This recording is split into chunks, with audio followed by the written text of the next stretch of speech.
ओम शांति, ओम शांति, ओम शांति। आप सभी महान भाग्यशाली हो कि आज प्रथम दिन ही आप सबको आदरणीय दादी जानकी जी द्वारा मुरली सुनने का सौभाग्य मिला। और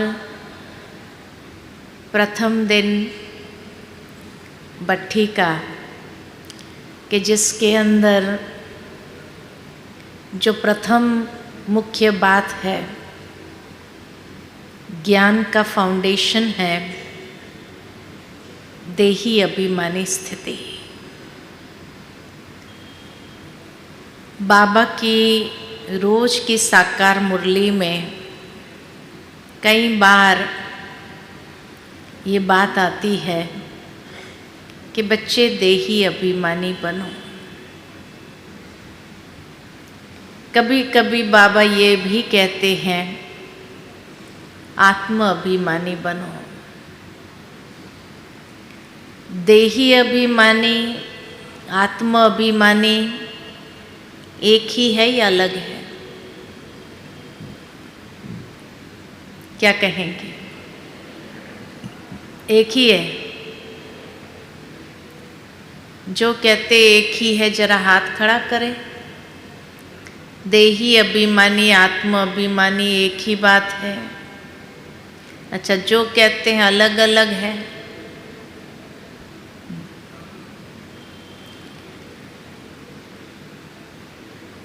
सही बात है कि दोनों का प्रयोग जब बाबा ने किया है मुरली के अंदर, और जब ध्यान से सुनते हैं मुरली तो महसूस होता है कि कब बाबा ने आत्म अभिमानी कहा और कब बाबा ने देही अभिमानी कहा। अच्छा, जो कहते हैं कि अलग अलग है, तो आत्म अभिमानी कब बनना चाहिए, देही अभिमानी कब बनना चाहिए? कोई भी उठ करके सुनाए। हाँ जी, जोर से बोलेंगे। कुमारियों का आवाज़ थोड़ा ढीला होता है।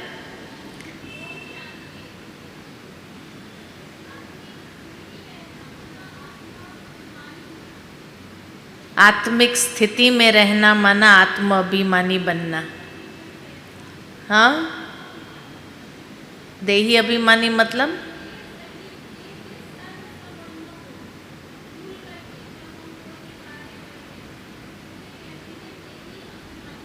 अच्छा, देह सहित देह के सर्व संबंधों को भूल करके जब हम कार्य करते हैं तो उसको कहते हैं देही अभिमानी। बहुत अच्छी बात। और भी कोई स्पष्ट कर सकता है? हाँ जी, खड़े हो जाओ।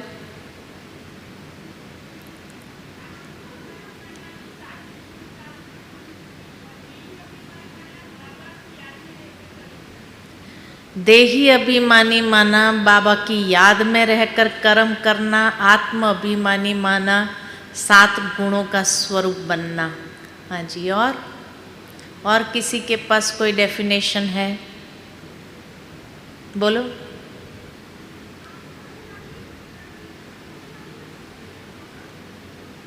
आत्म अभिमानी मतलब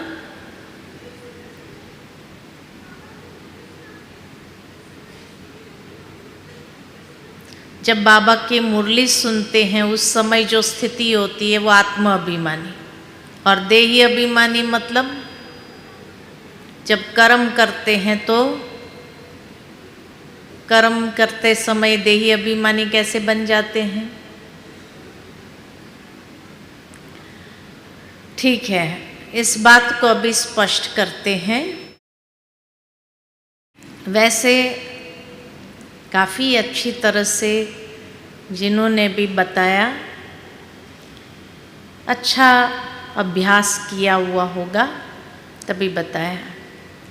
लेकिन कोई भी बात जब थियोरेटिकली क्लियर हो जाती है तो फिर उसको प्रैक्टिकल प्रैक्टिस करने में भी आसान हो जाता है। और इसीलिए ये 3 शब्द है।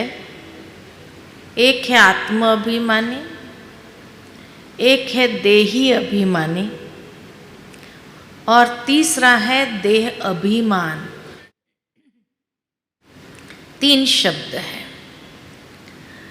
आत्म अभिमानी कब बनना है, देही अभिमानी कब बनना है और देह अभिमान किसको कहते हैं? आत्म अभिमानी अर्थात कि जब हम योग में बैठते हैं तो उस समय ये देह को भी भूल जाते हैं, या देह की विस्मृति हो जाना और अपने आप को आत्मा समझ कर के बैठना, आत्मा को विजुलाइज करना, उसको कहते हैं आत्म अभिमानी। देही अभिमानी का मतलब है कि जब हम कर्म में आते हैं तो उस समय हम देह की कर्मेंद्रिय का प्रयोग करते हैं, लेकिन देही अभिमानी अर्थात के देह की इंद्रियों का प्रयोग करना मालिक बन करके।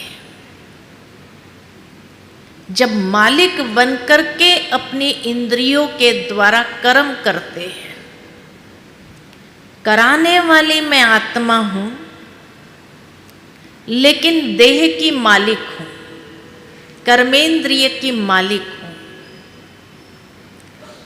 तो उसको कहा जाता है देही अभिमानी। देह अभिमान किसको कहते हैं?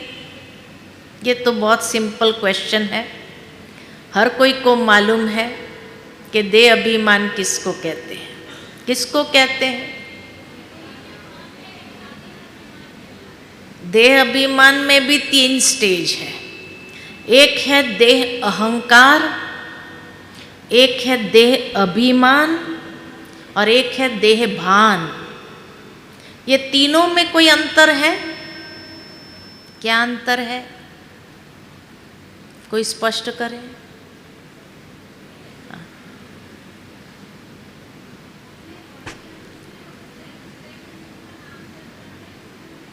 अपने को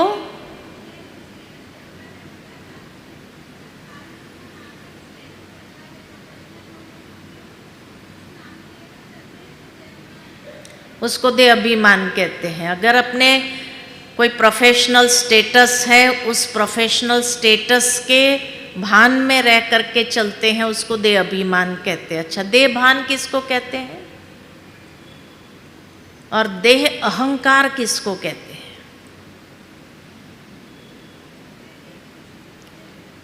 मैं स्पष्ट कर देती हूँ, आवाज पहुंचेगा नहीं तो। देह अहंकार सबसे खराब माना गया है कि जब 5 विकार चरम उत्कृष्ट स्थिति पर है, बहुत हाईएस्ट लेवल पर है, कि जिसमें व्यक्ति अपने आप को ही सब कुछ समझता है और दूसरे को तुच्छ समझता है, कुछ नहीं है, मैं ही सब कुछ हूं। उसमें क्रोध भी बहुत जल्दी आ जाता है।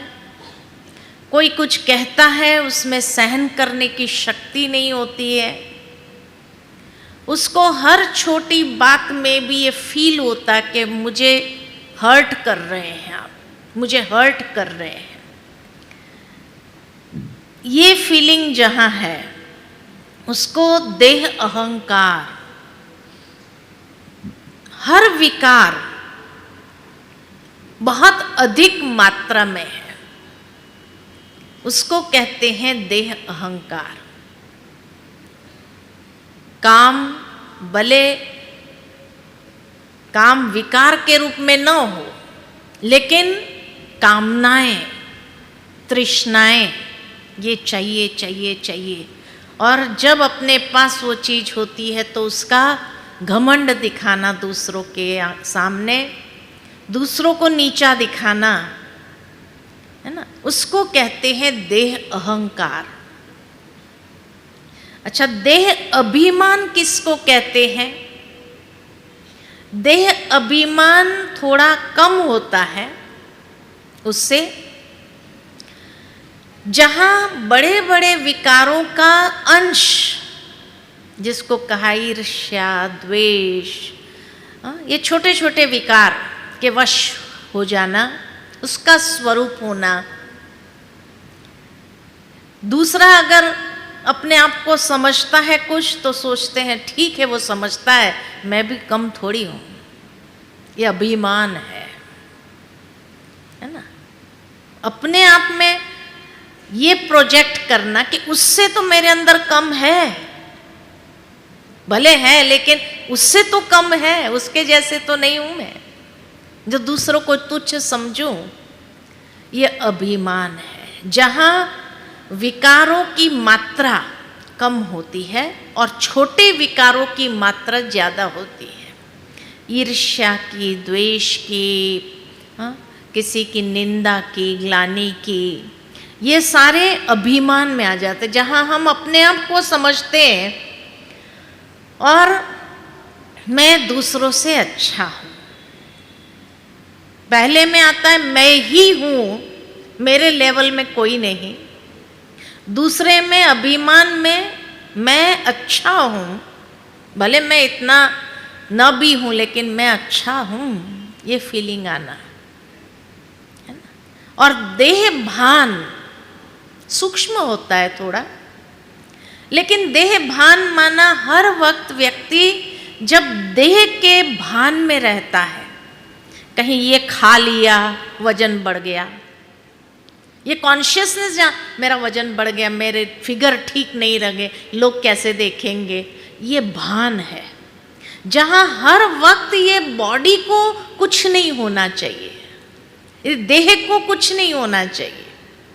अगर मैंने ज़्यादा खा लिया, कुमारियों में ज़्यादातर देह भान होता है, अपने फिगर को लेकर के, अपने चेहरे को लेकर के, अपने सब उसको ले, तो ये जहाँ भान आया कि ये खाने से ये हो जाएगा, कहीं ये खा लिया इसलिए ऐसा हो गया, ये खा तो इससे तो नहीं खाना अच्छा है ना, ताकि अपने फिगर को, अपने बाहर के जो व्यक्तित्व है उसको कोई भी प्रकार की चोट नहीं पहुंचनी चाहिए। बाकी कोई विकार नहीं है, गुस्सा भी नहीं होगा, कोई क्रोध बड़ा नहीं होगा, कोई ज़्यादा मैं बहुत अच्छा हूँ ये भी फीलिंग नहीं होगी, लेकिन मेरी बॉडी को कुछ नहीं होना चाहिए। जहाँ बॉडी के प्रति बहुत ज़्यादा अटेंशन देना, इसको कहते हैं देह भान। तो देह अहंकार तो छूट गया बाबा के बनने के बाद, देह अहंकार हम सबका छूट जाता है, लेकिन ये अभिमान आ जाता है जहाँ महिमा सुनने की एक आदत होती है या अच्छा लगता है कोई अगर महिमा, वो अभिमान को पोसने वाली बात है।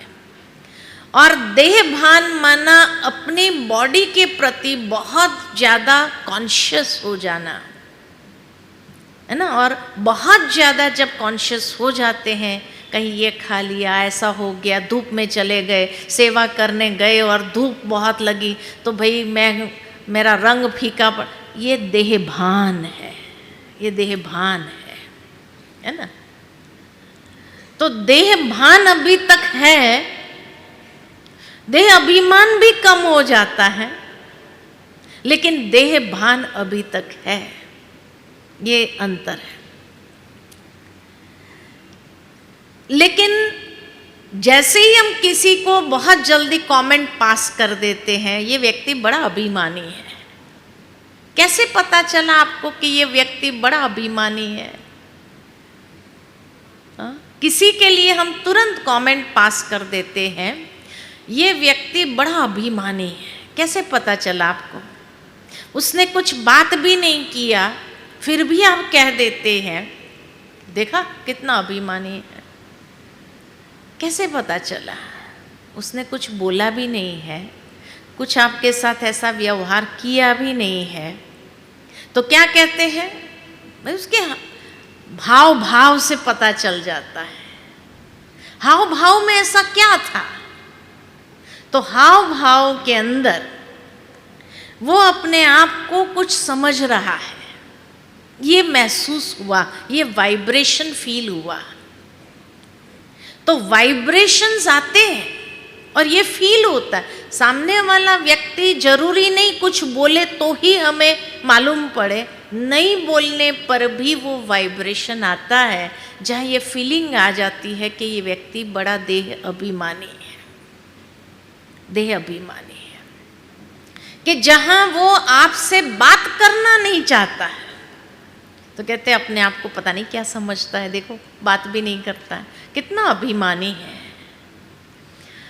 तो वहां आपको ये वाइब्रेशन आए कि दूसरों को ये नीचा समझता है, अपने आप को कुछ ज्यादा समझता है। या किसी ने बात किया तो दूसरे के बारे में जब वो निंदा करता है, ये तो है ही ऐसा, ये तो है ही ऐसा, तो कहेंगे पता नहीं अपने आप को क्या समझ, दूसरे कोई अच्छे है ही नहीं, वही अच्छा है, अभिमानी है। तो जहां कोई भी व्यक्ति निंदा, ग्लानि या किसी का परचिंतन, तो उसी से पता चलता है वो अपने आप को कुछ समझ रहा है, दूसरे को नहीं समझ रहा है, या दूसरे को कम समझ रहा है। इसीलिए हमने कमेंट पास कर दी कि ये अभिमानी है। या किसी ने उसको कह दिया तो उसको बहुत जल्दी गुस्सा आ जाता, फीलिंग आ जाती, अपसेट हो जाता है, तो कहते पता नहीं उसको इतना देह अभिमान है कि उस सेंसिटिव है, कुछ कह नहीं सकते हैं उसको। तो ये देह अभिमानी है। तो देही अभिमानी या आत्म अभिमानी क्या है?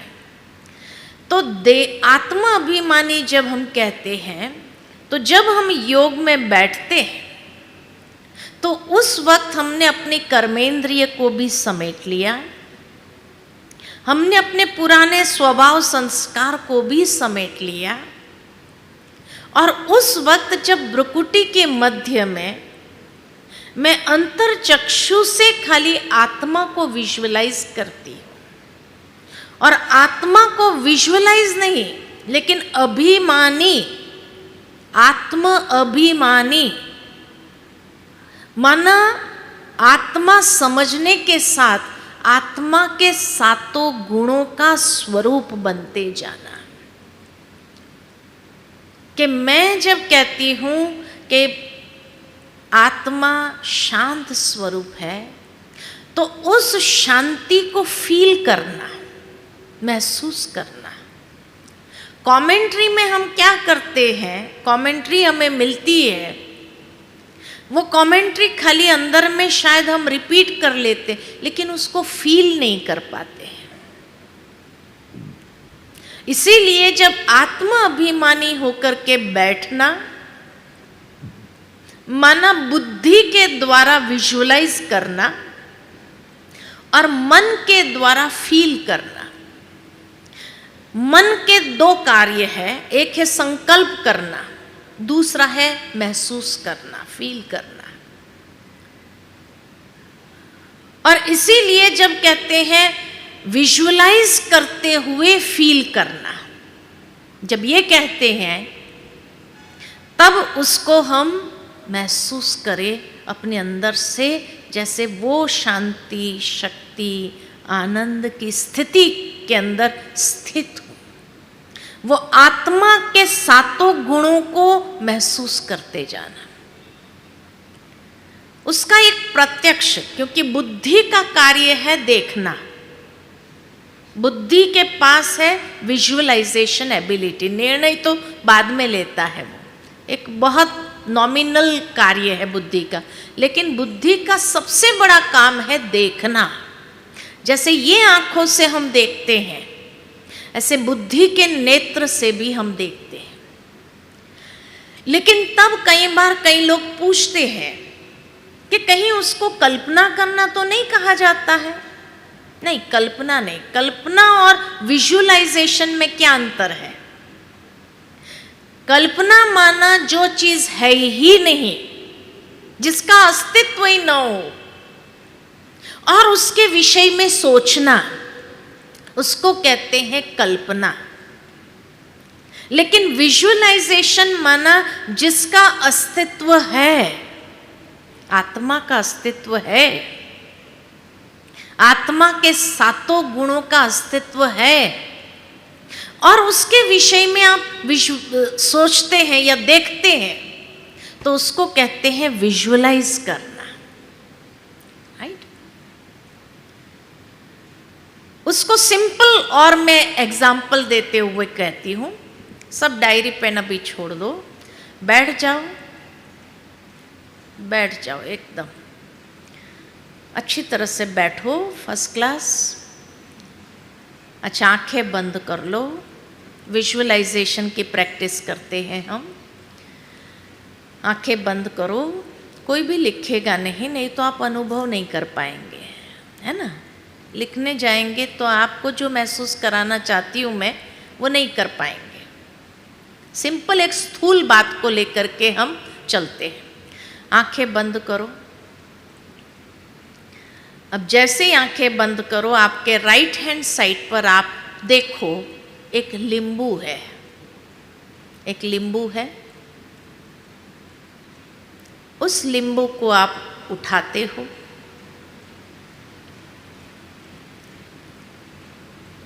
आपके पास एक चाकू है, उस लींबू को आपने काटा, आधा काटा।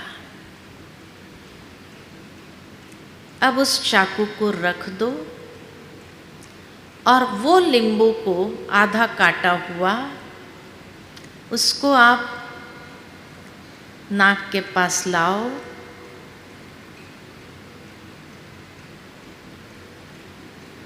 खटाई की फीलिंग आती है। उस नींबू के ड्रॉप्स को आप अपने मुख में डायरेक्ट निचोड़ते हो और नींबू का रस डायरेक्ट पी रहे हो। बहुत खट्टी टेस्ट आ रही है।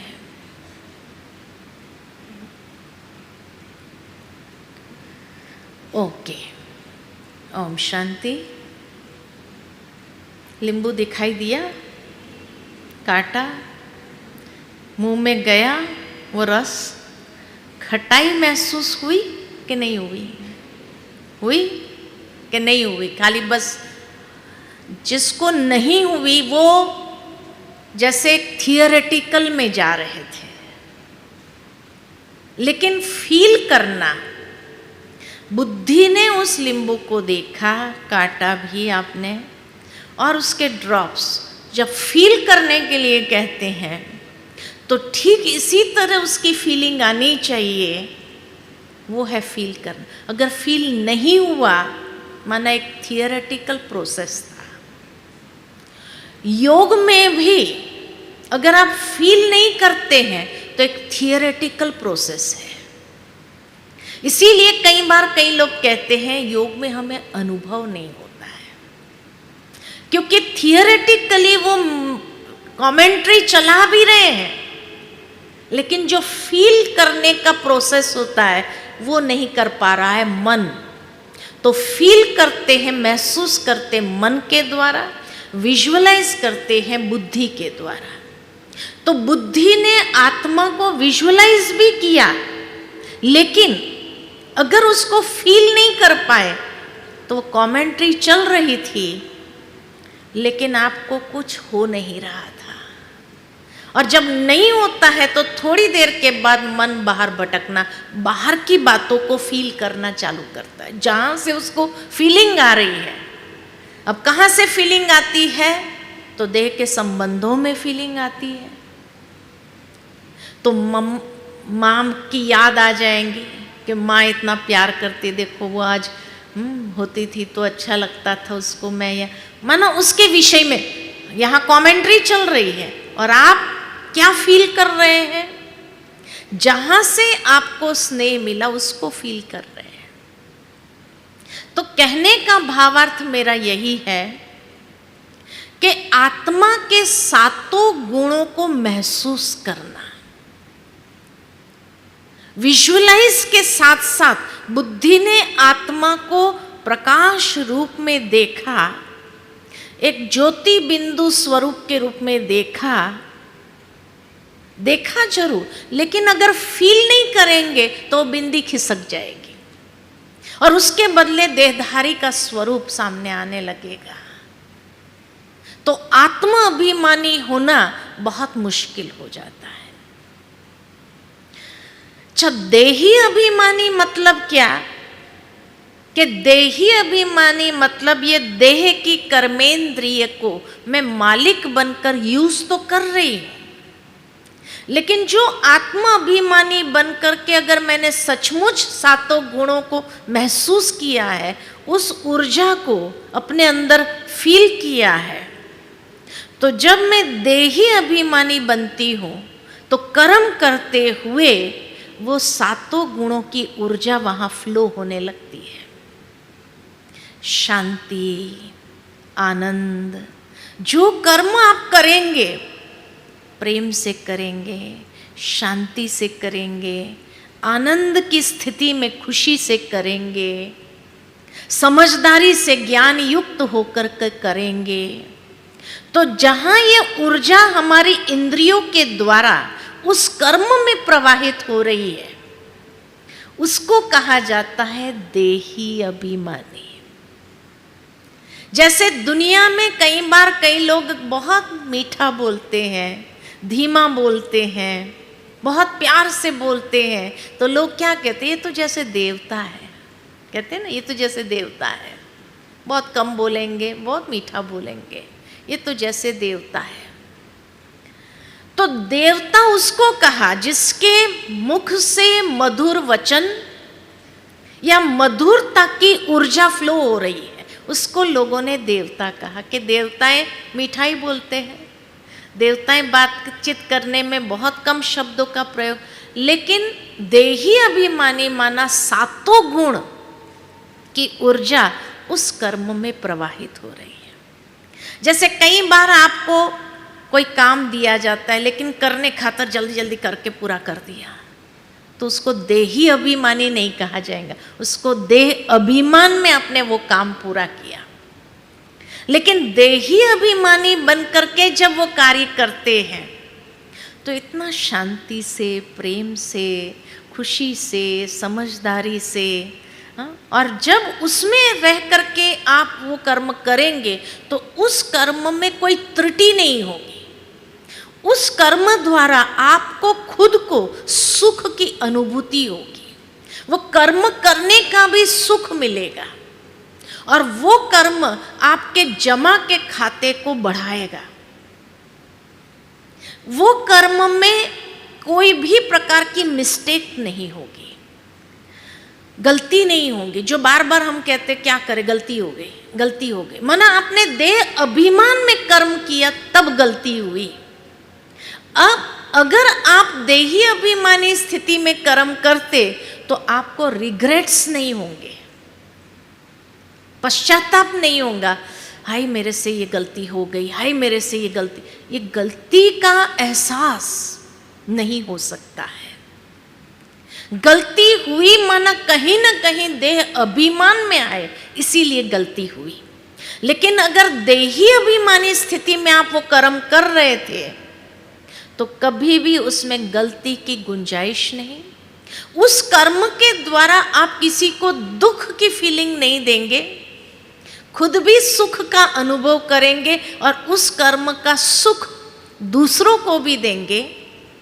ये बहुत सूक्ष्म गति है और यही बाबा हमें सिखा रहे हैं कि आपके कर्म के माध्यम से दूसरों को भी सुख मिले, और जब उसको सुख की फीलिंग मिलती है तो उसके अंदर से जो सुख की फीलिंग मिली उसको, तो उसके वाइब्रेशन क्या निकलेंगे? थैंक्स। जैसे ही थैंक्स निकला माना वो थैंक्स हमारे लिए दुआ बन गई, वो दुआ का काम करता है।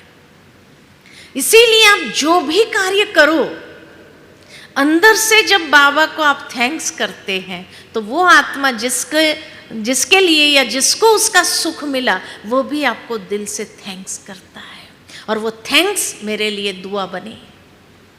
ऐसी दुआओं को जमा करते जाना है तो मेरा जीवन आगे बढ़ता जा रहा है। जहां ये फीलिंग नहीं आई, और अगर किसी ने महिमा किया, आपने बहुत अच्छा काम किया, तो उस समय नहीं मैंने नहीं किया, ऐसे नहीं बोलना। उस समय क्या कहेंगे? बाबा कराने वाला, उसने कराया, तो बाबा को समर्पित कर देना। नहीं मैंने नहीं किया, है ना। ये नहीं शब्द ये नेगेटिव हो जाता है खुद के लिए भी। ये खुद के लिए नेगेटिव वाइब्रेशंस को जनरेट करता है, जो हमारी प्रगति को रोकता है।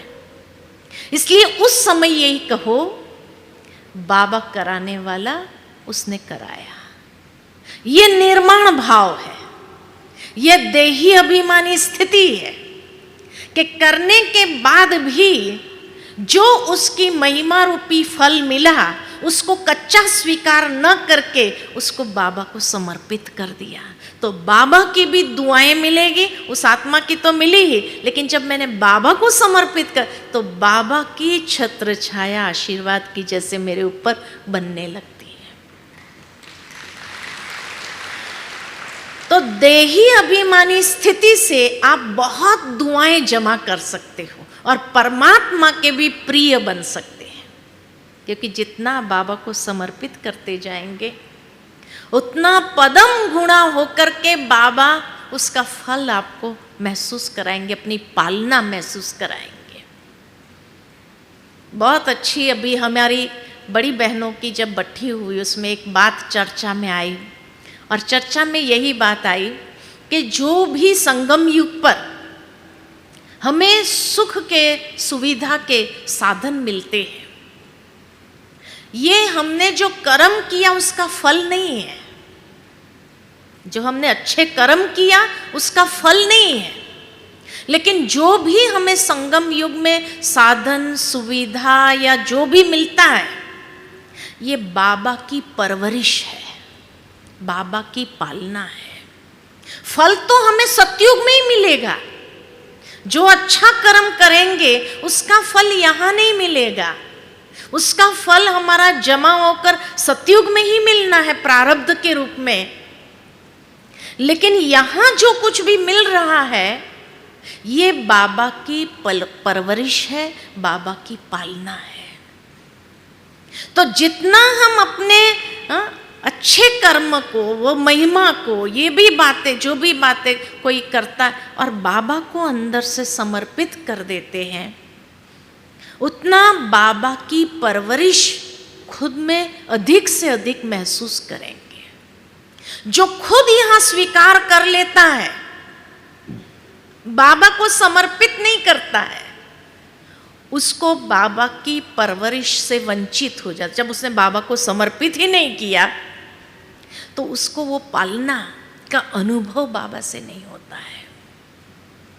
लेकिन जो समर्पित करता है दिल से, उसको बाबा की पालना का अनुभव होने लगता है कि बाबा कितनी सुंदर परवरिश मेरी करते हैं। उसको कहते हैं देही अभिमानी स्थिति में वो कर्म किया, तब वो परवरिश का अनुभव कर पाए, है ना। दूसरी बात बहुत सुंदर, मुझे ये बात एक बाहर से भी सीखने को मिली कि एक बार हम लोग एक कार्यक्रम में गए थे, और वो कार्यक्रम था कि लता मंगेशकर का 75 साल गाने के जो हुए थे, 50 साल या 75वां साल था जो गाने के उसके हुए थे। तो उस समय उसने बड़ा फंक्शन रखा था और उसमें काफ़ी लोगों को बुलाया था। तो ब्रह्मा कुमारीज को भी बुलाया था, हर संस्था से लोगों को बुलाया था, तो ब्रह्मा कुमारीज को भी बुलाया था। तो उस समय हमें जाने का मौका मिला था। तो उसमें उसने स्पीच दिया, और स्पीच दे करके यही कहा कि जब मैंने पहली बार गाना गाया था उसका अनुभव क्या था वो सुना रही थी। तो उसने कहा जब मैंने पहली बार गाना गाया था तो उस समय के उस जमाने की कोई सिंगर होंगी, बहुत बड़ी सिंगर होगी उस समय, मैं नाम तो भूल गई उसने कौन सा नाम बताया। तो वो सिंगर वहाँ हाजिर थी स्टूडियो में जब वो गाना गा रही थी। बहुत छोटी एज में उसने शुरू किया था, 12-13 साल की एज में शायद शुरू किया था। तो उसने कहा जब मैंने पहला गाना गाया अपना, तो वो बड़ी सिंगर जो थी वो वहाँ पर हाजिर थी स्टूडियो में।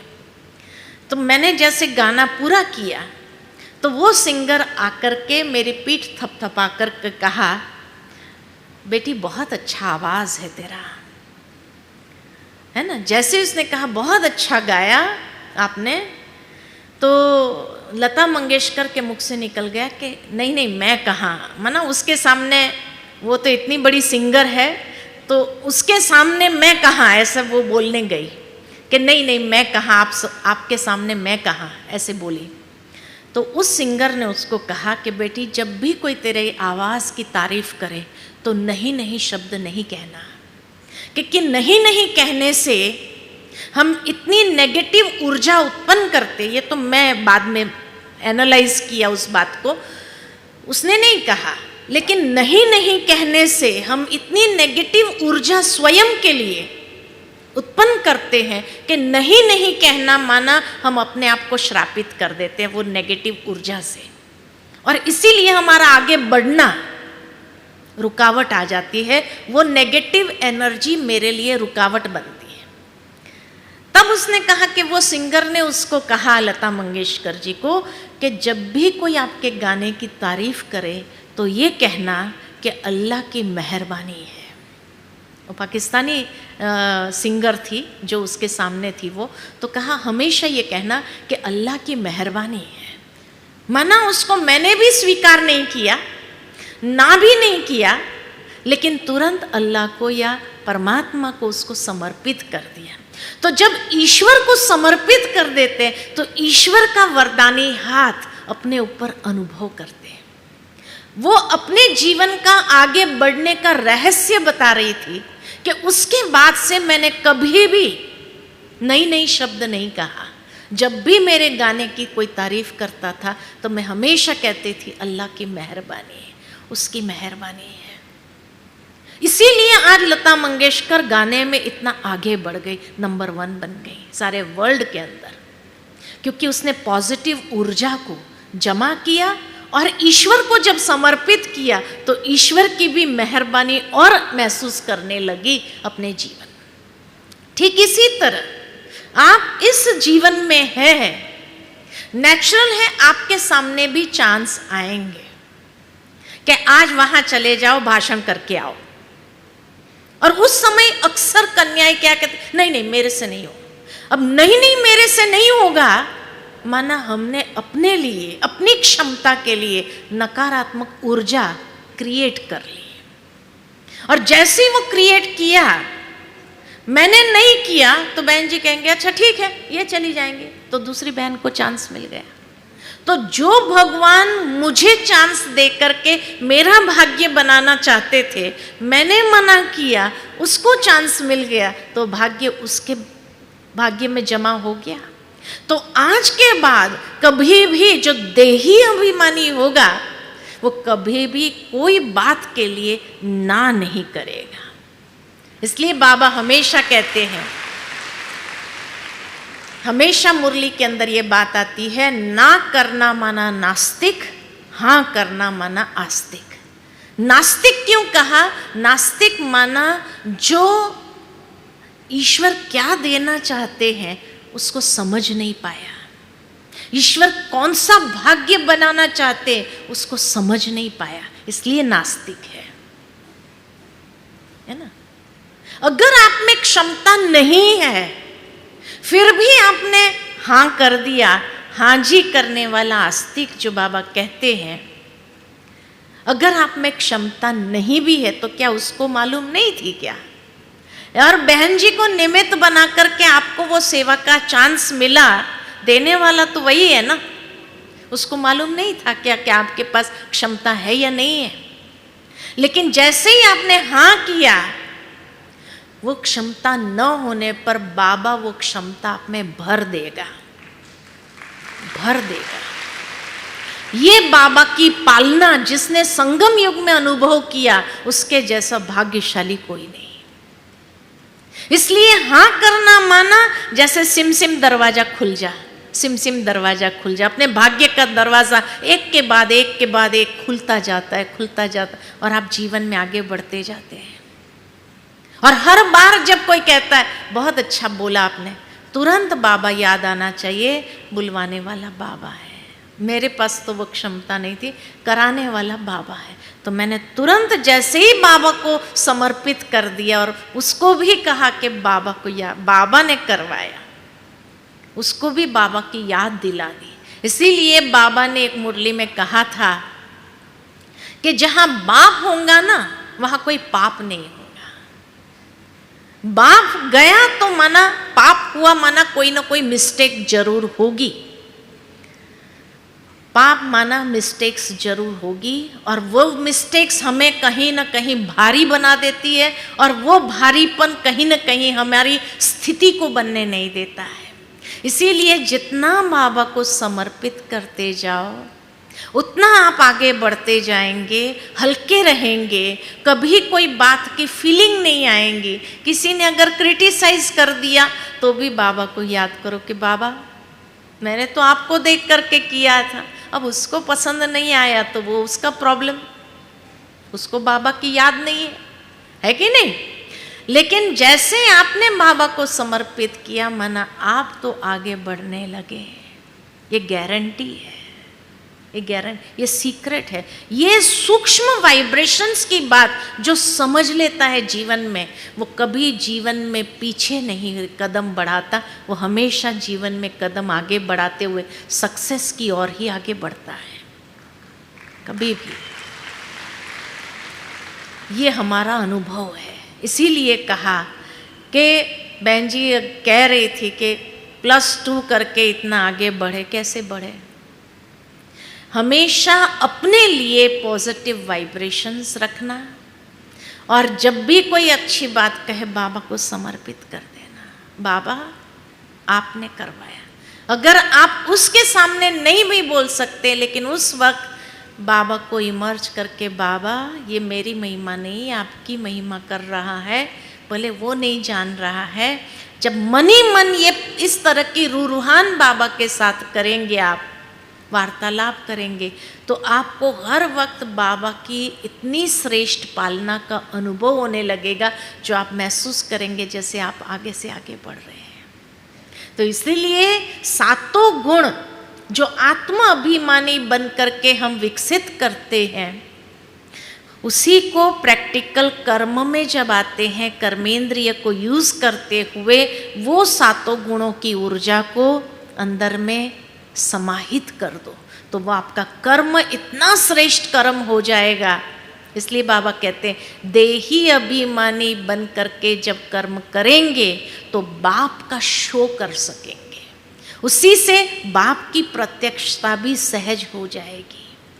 इसीलिए उसको फील करना, तब हल्कापन महसूस होगा और बाबा का शो करेंगे। इसलिए कोई भी कार्य को ये मत समझना कि भाई ये कार्य में क्या बाबा की प्रत्यक्षता होगी, नहीं। अगर आपको झाड़ू पोछा भी करना पड़ा ना सेंटर पर, तो भी आप प्रेम से करो। प्रेम से करेंगे, शांति से करेंगे, खुशी से करेंगे, तो बाबा आपके ऊपर आफरीन जाएगा। पहली सेवा तो यही आएगी, पहली सेवा यही आएगी। आपका देह अभिमान कितना है ये देखने के लिए बाबा के घर में कहेंगे झाड़ू पोछा मारो। और जिसने अपने देह अभिमान को वहां चैलेंज किया, तोड़ा और प्यार से किया, उसको बाबा किस तरह से आगे बढ़ाता है आप खुद महसूस करेंगे, खुद महसूस करेंगे। मैंने खुद अपने जीवन के अंदर ये महसूस किया है, अनुभव किया है। हर प्रकार की सेवा करते हुए जब खुशी से प्रेम से आप करते जाएंगे तो देखो बाबा कैसे आपको आगे बढ़ाता जाएगा। लेकिन ये पहली टेस्ट जरूर आएगी देह अभिमान को तोड़ने के लिए कि झाड़ू पोछा करो। डरेंगे तो नहीं, कन्याएं डरेंगी। कई कन्याएं ये सोचती हम झाड़ू पोछा करने के लिए थोड़ी है। अरे अगर आप शादी करके जाएंगे तो आप अपने घर में झाड़ू पोछा नहीं करेगी क्या? पहले दिन से काम वाली मिल जाएंगी क्या आपको? नहीं मिली तो झाड़ू पोछा खुद के घर में सफाई के लिए करना पड़ेगा कि नहीं करना? तो ये तो बाबा का घर है। तो पहली टेस्ट यही आएगी हर एक के सामने कि देह अभिमान सचमुच तोड़ा है या नहीं तोड़ा है। भगवान भी देखता है और इसीलिए किसी न किसी बहन के निमित्त बनाकर वो आपको कहेंगे झाड़ू पोछा करो। अरे कितना अपना घर समझा है, बाबा का घर मेरा घर है, ये कितना समझा है। जब ये समझ में आ जाएगा कि बाबा का घर मेरा घर है, यही मेरा घर है, और आपने इतना प्यार से किया सफाई, ऐसे नहीं कर दिया ठीक है कर दिया, आधा कचरा छूट गया तो भी कोई हर्जा नहीं, कुछ कौन देखने वाला है, क्या मालूम पड़ेगा, ये नहीं। जो काम करो बहुत प्यार, आपको बर्तन मांजने की सेवा मिले बहुत प्यार से करो, इतना अच्छे से सफाई से करो। क्योंकि हर चीज़ में बाबा ने इसीलिए कहा, एक है भाषण पर मार्क्स मिलना, एक है कर्मणा सेवा पर मार्क्स मिला, दोनों को बराबर मार्क्स मिलते हैं।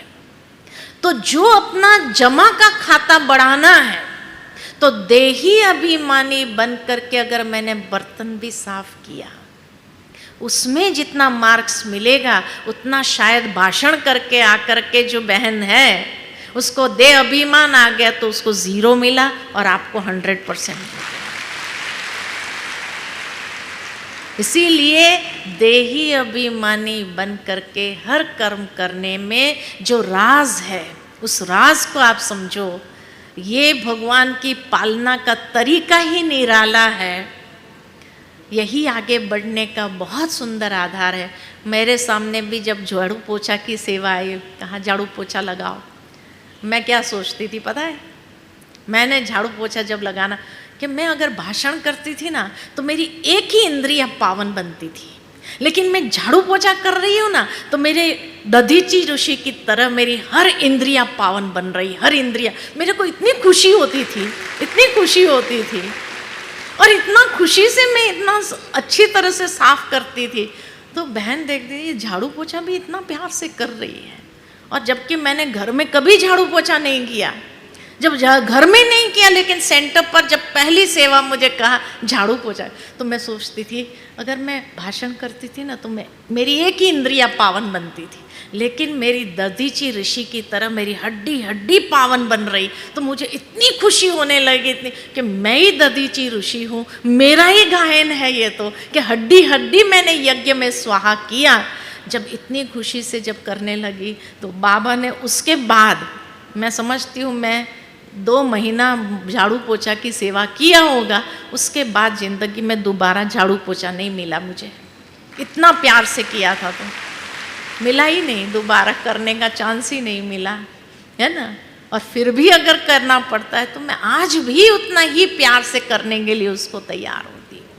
अपने कमरे की सफाई, अपने उसकी सफाई मैं इतना ही प्यार से करती हूँ कि मेरा बाबा का घर मेरा घर है ना, उसको साफ रखना मेरी जिम्मेवारी है। तो इसीलिए कहा कि आप अगर दुनिया में जाते तो वहाँ भी करना पड़ता, बाबा के घर में अगर किया तो ये तो भाग्य जमा होने वाली बात है। तो उसको कम क्यों समझते हैं कि ये क्या, इसके लिए थोड़ी हूँ मैं, उसके लिए थोड़ी हूँ। अरे इसमें जितने मार्क्स आप जमा करेंगे ना उतना भाषण करने में नहीं कर सकेंगे, इतना याद रखना। इसीलिए कहा ये सेवा बहुत ऊंची सेवा, आपको बहुत आगे बढ़ाने वाली सेवा है। ये मैंने प्रत्यक्ष अपने जीवन में अनुभव किया है। ठीक है, ठीक है। तो ये है देही अभिमानी स्थिति। अच्छा, ओम शांति।